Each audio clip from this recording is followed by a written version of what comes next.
Hello, I'm Tarotist Maggie Norton, bringing you the Tarot card of the week.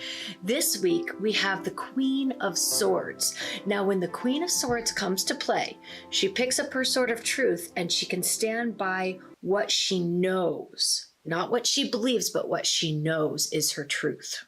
Okay, so this is one of those weeks where you may have to be a little bit more verbal. Okay, communication is always big in the suit of swords. Okay, this is how we think, but also how we verbalize. The queen is very active in the world.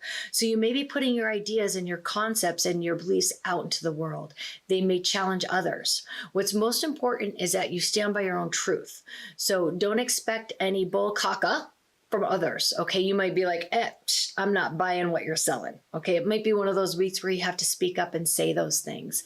It's also another week with the Queen of Swords where you can really start sharing your wisdom, sharing your knowledge, being an example of what truth is for you. What does it look like to live your truth? And how do you put that example out into the world so others can see that it can be done?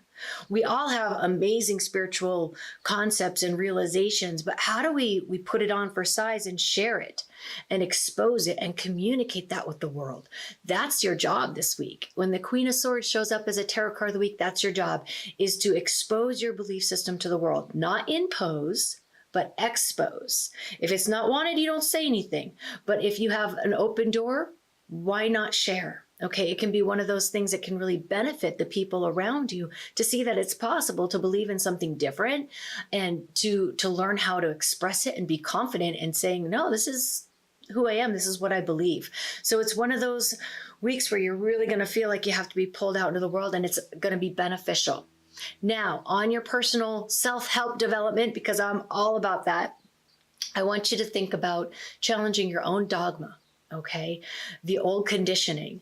You have such an amazing repertoire right now of spiritual affirmations that you can apply to yourself too. I want you to make sure that you're doing it for you, because if you put it out into the world and you're not living that truth within who you are, all you're going to look like is a hypocrite, and that's not who you are. It's not who any of us are. Okay, so I want you to remember to really challenge your own issues as they come up, understand them, work with them, and then put your true face out into the world, okay? So communicate your truth, challenge your own dogma, have some fun this week with it. She's very, very powerful, so don't be surprised if you feel a little bit more power emerging from your voice, okay? Enjoy the empowerment and have a great week. Talk to you soon.